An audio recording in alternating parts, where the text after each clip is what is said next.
Hi గారు, welcome to our channel. ప్రస్తుతం మనతో పాటు దాము బాలాజీ గారు సీనియర్ జర్నలిస్ట్ ఉన్నారు. వారితో ఒకసారి మాట్లాడదాం. సార్ నమస్కారం. నమస్తే. సార్, వల్లభనేని వంశీ విషయంలో మనం చూస్తున్నాం. అతని హెల్త్ పూర్తిగా కూడా క్షీణించిపోతుంది, రోజు రోజుకు అంటున్నారు. అతనికి ఫిట్స్ వస్తుంది, ఆ నిద్రలో కూడా శ్వాస ఆడడం లేదు, స్లిప్ టెస్ట్ కూడా చేయాలని చెప్పేసి అంటున్నారు. అయితే ఇప్పటికైతే విజయవాడ, గుంటూరు గవర్నమెంట్ హాస్పిటల్ అయితే వాళ్ళు మేము చేయలేము అని వేరే ఆసుపత్రికి తరలించేయండి అని చెప్పేసి వాళ్ళు కూడా చేతులు ఎత్తేయడం జరిగింది. అసలు ఏం జరుగుతుంది వల్లభనేని వంశీ విషయంలో? మరి ఎందుకు గవర్నమెంట్ కూడా ఇతని విషయంలో పట్టుకొని చేరింది అంటే వదిలేయాలని కూడా అనుకోవడం లేదు? ఇదే ఇప్పుడు వైసీపీ వాళ్ళు ఆరోపణలు చేస్తున్నారు, చంపేయడానికి కుట్ర పన్నుతున్నారు, అందుకే ఈ విధంగా ప్లాన్ చేస్తున్నారు అంటున్నారు. అసలు ఏం జరుగుతుంది సార్ వల్ల? అంటే మామూలుగానే ఇప్పుడు ప్రతి పొలిటికల్ పార్టీ అధికారంలోకి వచ్చినాక వాళ్ళ ప్రయారిటీలో టాప్ 10 ప్రయారిటీలో ఒకటేంటంటే రివెంజ్ పాలిటిక్స్. అంటే గత ప్రభుత్వం తమని వేధించింది కాబట్టి తాము దాన్ని వడ్డీతో సహా రెట్టింపుగా చెల్లించాలి అనేది ప్రతి ఒక్కరికి ఉంటుంది. అంతకుముందు 5 ఏళ్ళు వైసీపీ తెలుగుదేశం వాళ్ళని, జనసేన వాళ్ళని వేధించారు, రకరకాల కేసులు పెట్టారు, అరెస్ట్ చేశారు. దాన్ని చంద్రబాబు తనకు వ్యవస్థల మీద ఉన్న పట్టు వల్ల సమర్థంగా ఎదుర్కోగలిగాడు. ఇప్పుడు చంద్రబాబు ప్రభుత్వం వచ్చింది. ఆల్రెడీ లోకేష్ ముందు నుంచి కూడా లోకేష్ కానీ పవన్ కళ్యాణ్ కానీ చెప్తూనే ఉన్నారు, మేము కడ్రాయిలతో పరిగెత్తిస్తాము అది ఇదని చాలా మందిని చెప్పారు. కాబట్టి అందరినీ కడ్రాయిలతో పరిగెత్తించాల. కొంతమంది వైసీపీ వాళ్ళు తెలివిగా ఏం చేశారంటే ఎక్కడెక్కడ ఎవరెవరికి ఎంతెంత ఇవ్వాలో ప్లాన్ చేసుకొని ఇచ్చేసి కేసుల నుంచి పక్కకి వెళ్ళి సైలెంట్గా ఉంటున్నారు. అలాంటివి కూడా జరుగుతున్నాయి. ఇంకొంతమంది ఏమో వేరే బీజేపీలోకి చేరిపోవడమో, లేకపోతే తెలుగుదేశంలో చేరిపోవడమో, జనసేనలోకి చేరిపోవడమో కొంతమంది చేశారు. వాళ్ళకి కూడా ఏమి ఇబ్బంది లేదు. ఇప్పుడు ఇబ్బందిల్లా ఏంటంటే ఎక్కడ పోలేని వాళ్ళు డబ్బులు ఇచ్చినా వీళ్ళు తీసుకోరు. కొంతమంది మీద అంత కోపం ఏంటంటే వాళ్ళు డబ్బులు ఇచ్చినా వీళ్ళు తీసుకొని వాళ్ళకి హెల్ప్ చేయరు, లేదా వాళ్ళు పార్టీలో చేరతామన్నా ఒప్పుకోరు వీళ్ళు. అలాంటి హార్డ్ కోర్ వైసీపీ వాళ్ళు మాత్రం ఫేస్ ద మ్యూజిక్ అంటారు. అంటే దీన్ని మ్యూజిక్ని ఫేస్ చేయాల్సింది. అలాంటి వాళ్ళల్లో 1 and 2 ఎవరు ఉంటారు అందరికి తెలిసిందే. వల్లభనేని వంశీ, కొడాలి నాని ఉంటారు. సో వల్లభనేని వంశీ చిక్కాడు. వల్లభనేని వంశీని అంత ఈజీగా వదిలిపెట్టరు. ఆయనకి ఆల్రెడీ 5 కేసుల్లో బెయిల్ వచ్చింది. బెయిల్ వచ్చినాక ఇంకా ఒక కేసు పెట్టారు, అది ఇళ్ల పట్టాల పంపిణీల అక్రమాలని. ఒకవేళ దీంట్లో బెయిల్ వస్తే కూడా ఇంకోటి పెడతారు. కేసులకి ఏముంది, పెద్ద విషయం కాదు. రాజు దలుచుకుంటే దెబ్బలకు కుదవ అన్నట్టు ఇవాళ ప్రభుత్వాలు దలుచుకుంటే, పోలీసులు దలుచుకుంటే కేసులది ఏముంది, ఏదో ఒకటి కేసు పెట్టగలరు. అలాగా ఆయనకి బెయిల్ రాకుండా చూసుకొని ఆయన్ని వేధించాలని డిసైడ్ అయ్యారు. వేధించడం అంటే ఏంటి అర్థం? మేజర్గా ఏంటంటే ఇప్పుడు ఇవాళ ఉన్న అందరికి కూడా పార్టీ దాటిన వాళ్ళకి ఏదో ఒక హెల్త్ కండిషన్ అయితే ఉంటుంది, ఇబ్బంది అయితే ఉంటుంది. దాన్ని బయట మనం ఏం చేస్తుంటాం, మేనేజ్ చేసుకుంటూ వెళ్తుంటాం. మనకేదో చిన్న ప్రాబ్లం వస్తే ఇమీడియట్ డాక్టర్ దగ్గరికి వెళ్తాం, మెడిసిన్ తీసుకుంటాం, దానికి తగిన లైఫ్ స్టైల్ అడ్జస్ట్మెంట్లు చేసుకుంటాం. ఫుడ్ కానీ, డైట్ కానీ, రెస్ట్ కానీ, అలాంటివన్నీ జాగ్రత్తలు తీసుకొని మనం దాన్ని ఆ హెల్త్ కండిషన్ని మేనేజ్ చేసుకుంటూ వెళ్తుంటాం. కానీ జైలుకి వెళ్ళేసరికి ఏమవుతుందంటే ఆల్రెడీ మానసికంగాను శారీరకంగాను జైల్లో ఇబ్బందులు ఉంటాయి. ఈ బయట ఉండే లైఫ్ స్టైల్ని మేనేజ్ చేయలు. రెండోది మెడికేషన్ అనేది నీకు రెగ్యులర్గా అందదు. ఇప్పుడు నాకు సడన్గా ఏమైనా అనిపిస్తే నేను హాస్పిటల్కి వెళ్తాను, ఎక్స్రేలు తీసుకుంటాను, అన్ని టెస్టులు చేసుకుంటాను, ఈవెన్ ఇమేజ్ టెస్టులు కావాలంటే ఎంఆర్ఐలు, ఇవన్నీ స్కాన్లు, ఇవన్నీ చేసుకోవచ్చు. కానీ గవర్నమెంట్ జైల్లో ఉన్నప్పుడు ఏమవుతుంది, నీకు డాక్టర్లు వస్తారు, వాళ్ళందరూ కూడా గవర్నమెంట్ చేతిలో ఉంటారు. వీళ్ళు ఏం చెప్పమంటే, ఎలా బిహేవ్ చేయమంటే డాక్టర్లు అలాగే బిహేవ్ చేస్తారు. సో రెండోది గవర్నమెంట్ హాస్పిటల్ ఎంత నీచంగా ఉంటాయో వాటికి పోయే వాళ్ళకి తెలుస్తుంది. మామూలుగా ఆ మధ్య మా కుర్రాడు ఒక హాస్పిటల్లో పనిచేసేవాడు, గవర్నమెంట్ హాస్పిటల్లో. దూది కూడా లేదని చెప్పేవాడు, కాటన్ కూడా దొరకదు అక్కడ. అంత ఘోరంగా ఉండే పరిస్థితులు ఉంటాయి. సో ఇలాంటి వాళ్ళకి అక్కడేం వైద్యం జరుగుతుంది, వీళ్ళకి స్పెషలైజ్డ్ వైద్యం కావాలి. సో ఇతనికి ఆల్రెడీ ఏం ఇష్యూస్ ఉన్నాయి, ఇతనికి సివియర్ బ్యాక్ పెయిన్ ఉంది, తర్వాత ఆస్తమా ఉంది, తర్వాత న్యూరాలజికల్ ప్రాబ్లమ్స్ ఉన్నాయి. వీటిని అతను ఉన్నప్పుడు హైదరాబాద్లో మంచి హాస్పిటల్లో వచ్చి చూసుకొని రెగ్యులర్గా వెళ్తుండేవాడు. ఇప్పుడు ఏమైపోయింది, అవన్నీ ఏమీ లేదు. దానికి తగిన ఫుడ్ కానీ, డైట్ కంట్రోల్ కానీ, వాటర్ కానీ ఇవేవి లేవు. దానివల్ల అగ్రివేట్ అవుతాయి, ఉన్నవి అగ్రివేట్ అవుతాయి. రెండోది, ఎప్పుడైనా ఫిజికల్ హెల్త్ అనేది మెంటల్ హెల్త్ మీద కూడా డిపెండ్ అవుతుంది. మానసికంగా నువ్వు ఎంత స్ట్రాంగ్గా ఉంటే నీ బాడీ కూడా అంత బెటర్గా ఉంటుంది.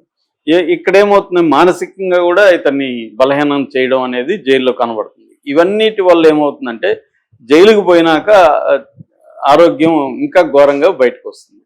చాలా మంది అంటుంటారు వీళ్ళు అరెస్ట్ అవగానే వీళ్ళకి ఎక్కడ లేని అనారోగ్య సమస్యలు వస్తాయి. కరెక్ట్, అది జైలుకి వెళ్తే కానీ అది తెలియదు, బయట ఉండేవాడికి ఈ విషయాలు తెలియదు. జైలుకి వెళ్తే ఖచ్చితంగా అనారోగ్య సమస్యలు ఎక్కువ అవుతాయి, ఇక్కడ కూడా ఉంటాయి, అది మనం మేనేజ్ చేసుకుందాం. అలాగే ఇప్పుడు ఏమైంది, తనకి పోయినప్పటి నుంచి ఏదో ఒక సమస్య. ఇందాక చెప్పినట్టు చంద్రబాబుకి జగన్కి తేడా నేను అనేసార్లు చెప్తుంటే, చంద్రబాబు ఇదే పరిస్థితిలో ఉంటే ఇతన్ని కోర్టుల ద్వారా ఈ పాటి ప్రైవేట్ హాస్పిటల్లో పెట్టించగలిగి ఉండేవాడు చంద్రబాబు. జగన్కి అది చేత కావట్లేదు, పెట్టించలేని పరిస్థితి. కాబట్టి గవర్నమెంట్ హాస్పిటల్కే తీసుకెళ్ళాలి. గవర్నమెంట్ హాస్పిటల్ ఎంత ఘోరంగా ఉంటాయంటే అసలు ఎవడు పట్టించుకోడాడా. ఇంకా వీళ్ళు ముందే చెప్పేశారు అనుకో, వీడిని కొంత చూసుకుంటారు మీ స్టైల్ అంటే చూసుకుంటారు, వాళ్ళు ఏం చేయరు. మా దగ్గర లేవంటారు, ఏం చేస్తాం అక్కడ, నెక్స్ట్ తీసుకురండి అంటారు. పోలీసులు ఏమో హెల్త్ కండిషన్లు బాగున్నా బాగలేకపోయినా ఇతన్ని కోర్టు, పోలీస్ స్టేషను, జైలు ఈ 3 ప్లేసులకు తిప్పుతున్నారు. ఇది తిప్పడం వల్ల కూడా అతనికి ఇంకా అగ్రవేట్ అవుతుంది. రెస్ట్ కావాలి, బయట దుమ్ముకి ఎక్స్పోజ్ కాకూడదు, ఇట్లాంటివి చాలా జాగ్రత్తలు తీసుకోవాలి. కానీ ఇతనికి అవేమి ప్రొవైడ్ చేయట్లేదు. సో కాబట్టి ఏమవుతుందంటే పెరుగుతుంది. ఇప్పుడు ప్రజెంట్ కండిషన్ ఏంటంటే అతనికి health bulletin Guntur government hospital వాళ్ళు హెల్త్ బులెటిన్ రిలీజ్ చేశారు. అంతకుముందు ఏం జరిగిందంటే ఇతన్ని విజయవాడ గవర్నమెంట్ హాస్పిటల్కి తీసుకెళ్లారు. ఎందుకంటే ఇతను ఉండేది విజయవాడ డిస్ట్రిక్ట్ జైల్లో తీసుకెళ్లారు. తీసుకెళ్తే అక్కడ వాళ్ళ దగ్గర ఎటువంటి ఎక్విప్మెంట్ లేదు, స్పెషలిస్టులు లేరు. దాంతో వాళ్ళు ఇక్కడ మా వల్ల కాదన్నారు. దాంతో గుంటూరు తీసుకెళ్లారు. అక్కడ కూడా ఏం పెద్దగా లేదు, కానీ న్యూరాలజీ, తర్వాత జనరల్ ఫిజిషియన్, తర్వాత పల్మనాలజిస్ట్, ఈ 3 అతన్ని టెస్ట్ చేశారు. కొన్ని టెస్టులు చేయాలి. యాక్చువల్గా వాళ్ళకి అర్థమైంది ఏమంటే ఇతనికి ఫిట్స్ వస్తున్నాయి అనేది వాళ్ళు హెల్త్ బులెటిన్లో చెప్పారు. ఫిట్స్ వస్తున్నప్పుడు ఎవరు లేని కండిషన్, ఒంటరిగా అతను ఉంటే జైల్లో ఫిట్స్ వచ్చినప్పుడు ఏ అర్ధరాత్రి ఫిట్స్ వస్తే వెరీ డేంజరస్. రెండోది స్లీప్లో ఊపిరి ఆగిపోతుంది. మామూలుగా ఏంటంటే కంఫర్టబుల్ పొజిషన్ లేకపోతే ఒక్కోసారి పేషెంట్లకి ఊపిరి అనేది కష్టం అవుతుంది. ఒక రకమైన పొజిషన్లో పడుకున్నప్పుడు ఊపిరి కష్టం అవుతుంది. అదే పక్కన ఎవరన్నా ఉండి వాళ్ళని చూసుకునేటప్పుడు ఆ ఊపిరి కష్టంగా ఉందని అతన్ని పక్కకు తిరిగి పడుకోమండం. ఎందుకంటే ఒకసారి ఎల్లకెల్ల పడుకున్నప్పుడు ఊపిరి కష్టం అవ్వచ్చు.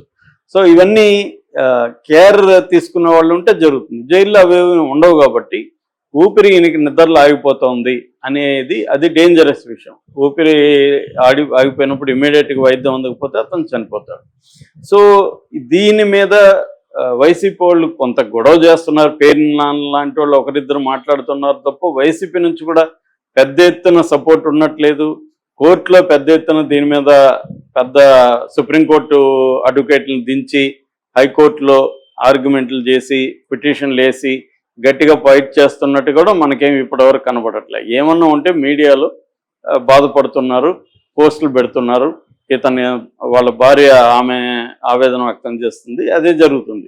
ఎందుకంటే నేను అనేకసార్లు చెప్పాను, Indian judicial system, criminal justice సిస్టంలో ప్రాసెస్ ఇస్ ద పనిష్మెంట్. ఇతనికి శిక్ష పడడం అనేది వేరే విషయం. శిక్ష పడకముందే ఇతనికి శిక్ష పడిపోతుంది ప్రాసెస్లోనే. మనం నిన్న కూడా చూసాం, తెనాల్లో దళితుల్ని ఒక కానిస్టేబుల్ సిఏ ఎలా కొట్టారో చూసాము ఆ వీడియో. సో ఎంత పూర్ అయితే అన్ని కష్టాలు లీగల్ సిస్టమ్ అనేది ఇస్తుంది. పూర్ కాకుండా కొంత అగ్రకులం డబ్బు ఉండాలి. ఒట్టి కులమే ఉంటే కూడా సరిపోదు, డబ్బు అనేది ప్రధానం ఈ లీగల్ సిస్టంలో. పరిచయాలు, డబ్బు. ఒక్కొక్కసారి డబ్బున్నా కూడా అధికారం నీకు యాంటీగా ఉన్న చేతుల్లో ఉంటే నీ డబ్బు కూడా పనిచేయదు. ఇప్పుడు ఈ వంశీకి డబ్బు ఉండొచ్చు, కానీ అధికారం లేదు కదా. కాబట్టి ఒక్క ఆస్పెక్ట్ మనం నొక్కి చెప్పలేము, జనరలైజ్ చేయలేము. ఈ న్యాయ వ్యవస్థలో అధికారము, డబ్బు, కులము ఈ 3 ప్రధానంగా పనిచేస్తుంటాయి. ఇప్పుడు ఈయనకి అధికారం లేదు, డబ్బు ఉంది, కులం ఉంది ఈయనకి, కానీ పనిచేయట్లా. ఎందుకంటే అధికారం లేదు కాబట్టి. అధికారంలో ఉన్నోళ్ళు రెవెన్యూ తీర్చుకోవాలనుకున్నారు కాబట్టి. సో ఇప్పుడు వాళ్ళు ఏం చెప్తున్నారంటే స్లీప్ టెస్ట్ చేయాలి. స్లీప్ టెస్ట్ చేయాలంటే వాళ్ళు పడుకోబెట్టి ఒక రోజంతా నిద్రపోతున్నప్పుడు అతనికి 24 hours ఇది పెట్టి మానిటర్ చేయాలి.